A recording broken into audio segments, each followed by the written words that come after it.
welcome back to my channel, and today I'm bringing you the Indian Springfield Dark Horse.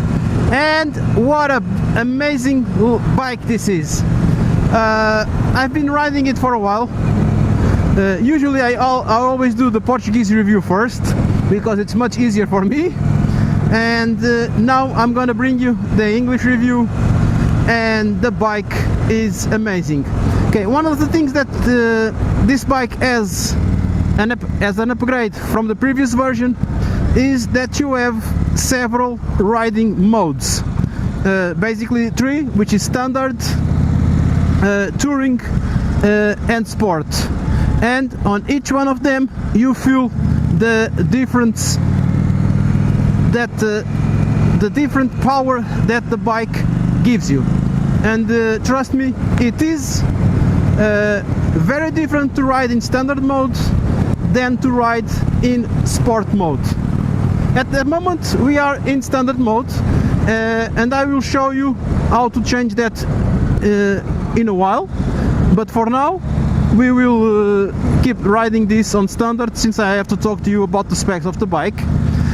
We are talking about a 19 inches wheel on the front and in the rear, two discs in the front, 300 millimeters, of course with ABS, upside down suspension in the front with 46 millimeters diameter and 120 millimeters course.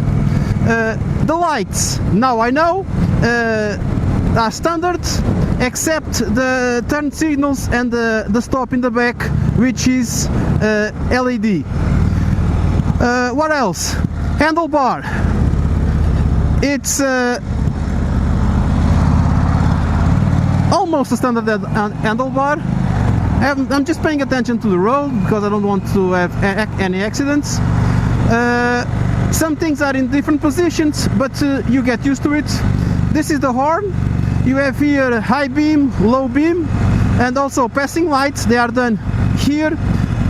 Blinkers left and right. On this side you have the kill switch and the starter of the bike, and here you have the cruise control of the bike. At this moment I just activated the cruise control. You see there's a little sign there saying the cruise control is on, and then I will be able to set cruise control on the bike like this. I'm on cruise control at the moment, okay? But let's put it off. I just put it off. I prefer to manage myself the riding. What else? You have here one button on this side, left side, which will change some information, and you have another one on the right side which will change another information. Let's go with this one on the left side. You have ambient temperature. If you press one time, you have the average gas, which is, this bike is spending around 6.4 liters every 100 kilometers. Now that I've talked about how much it spends, the fuel tank, it's a 20-liter tank, so you have around 300 kilometers range with this bike. And if you press again, okay, now we have range. It's saying I still have 109 kilometers left. What else we have? Total kilometers, 2,256 kilometers, and trip 1 and trip 2, and back to DC voltage, the battery voltage. If I press the button on the right side, I have the pressure for the front tire, I have the pressure of the rear tire. Riding modes, again, I'm in riding mode. I long press that button, and now you can see ST and D, which is standard. If I do one press, it goes back to touring. If I do another press, it goes back to sport. And if I want to stay on sport, I long press again, and it has just changed to sport mode. After riding mode, what else? Okay, cylinder. I can put on and off the rear cylinder, because this bike has a feature that whenever you are stopped on a sign, or you stop on traffic or something, it disconnects the rear cylinder, and once you start riding again, it automatically starts the rear cylinder. If you wanted to keep it always on, you can do that configuration here. Okay, cylinder, I just long press the button, you see you have information on. If I do a little press, you have information off, so I'll just keep it on, and again do a long press, and it's on that information again, and nothing else. The rest is the same for the tire pressure. I'm gonna put this on something which I like, which is not range, and it's not this one, it's this one, and this one, no, it's not this one, trip 2, it's this one, which is the RPM, and the RPM of the bike, it's digital. And since we are here, you have here the gear indicator, you have there a clock, you have the fuel tank there, also you have here, and here you have the speedometer, which it says it goes to 200 kilometers an hour. I don't know if it will reach that fast, but it's there. At the moment I am in sport mode, and let's see what it can do. Oh yeah, oh yeah. Sport mode is very different from standard mode. Much more fun when you change to sport mode, and it will be more fun if these guys just move.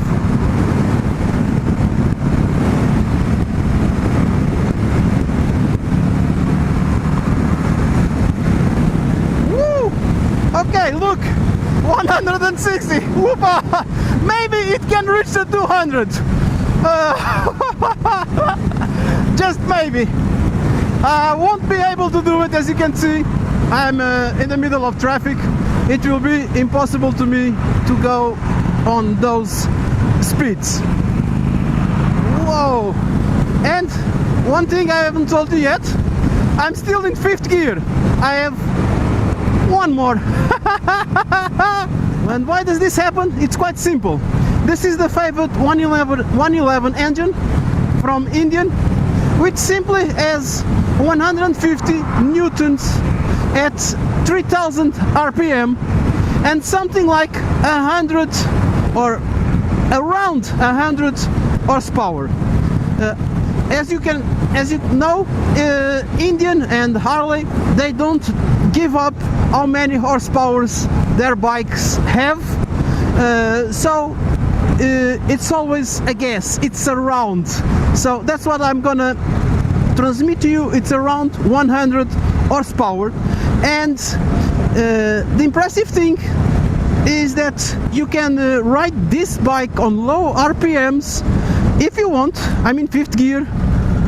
Okay, I just put the RPM, let me see, on trip 1, trip 2 RPMs at 1300 RPM, and I'm on 5th gear, and the bike is not casking, it's still running perfectly. So it's a bike with, like I told you before, a lot of torque. And I was gonna try something, but I will not, because there was traffic behind me, but I will try it here. There's a stoplight ahead. Maybe it's okay, it's red. When I get there, it won't be red. Let me just turn off the blinker. Let me try something here. I'm gonna park the bike here. Okay, since I have that option, cylinder on, since I parked the bike, there was an information here that said that cylinder on, which means it disconnected the rear cylinder. Let me see when I start the bike, when we start riding. Cylinder, okay, you saw the information there that activated the cylinder again.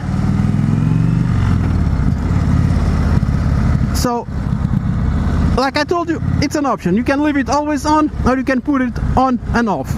One thing that I haven't told you is that this bike weighs something like 372 kilograms, which seems a lot on paper, but once it starts rolling, it's quite amazing how it responds to every command I give it, especially the throttle. Let me go here, and I'll just go there because I know there's little traffic there, and I can try to bring you some braking tests without causing an accident. Let me go here and stop. Oh yeah.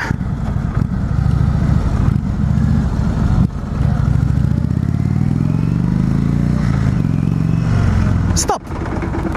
Whoa, it does stop the bike, but it does some weird noises while it's stopping. Listen. Okay. Okay, I'm not talking about the tires, of course I'm talking about all the other noises that you listen. It's strange, but they do their job. I don't think I talked to you about the mirrors. The mirrors are reasonable. They have good visibility under the around 90% visibility, but when you push the bike, it is impossible to see what's behind. Especially this one. Let me just stop the bike here for a second, like on the shade. It's better for me, because this is the bike for everyone to test ride, and usually this is the mirror that everyone is adjusting for their position and their weight and their everything, and this one is the one that people touch less. So I have more, it's more loosened than this one, so I have a little bit more vibration than on this one. Here I'm just this is like I do in the Portuguese. I'm talking to you as I look the things in the bike. Here it's the fuel tank. Here I think it's just a dummy one. Here the fog lights, okay?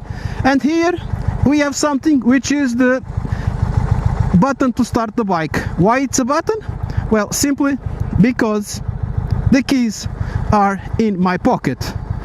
You just put the keys on your pocket and that's it. Press the button to start and then press start, okay?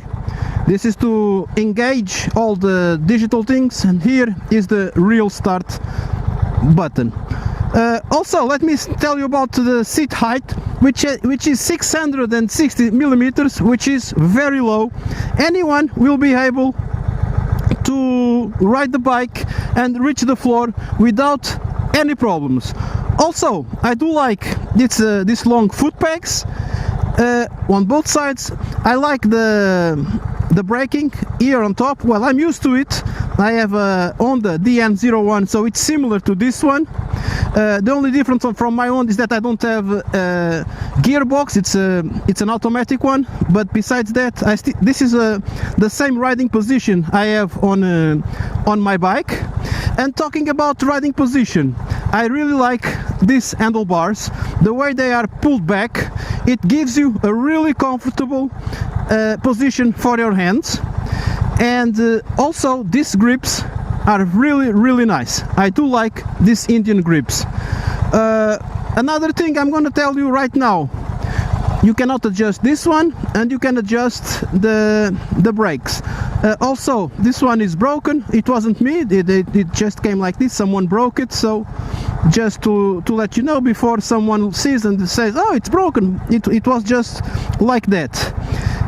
Just a few seconds ago I talked to you about comfort, and comfort I have to stand up, stop there, because this is comfort. This thing here, this seat, wow, it's amazing. Leather, well made. Also this little curve here, it's good for long commutes. I really like this seat. Really comfortable. Also, this motorcycle comes with this side bags, which is useful for you to take some stuff, computer, gym stuff, whatever you want when you go travel. Let me just make sure they are closed.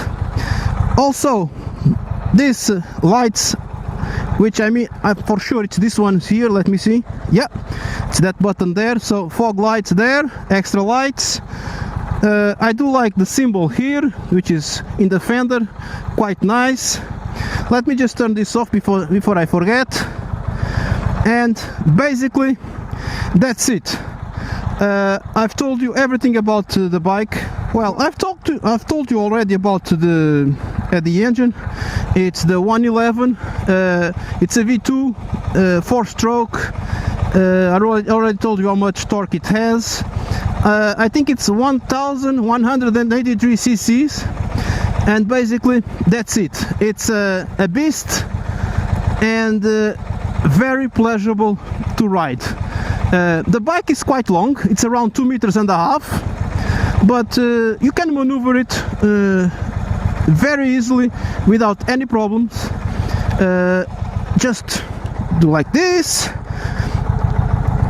I am impressed how we can manage, how great we can handle 372 kilograms with an ease. It's very easy.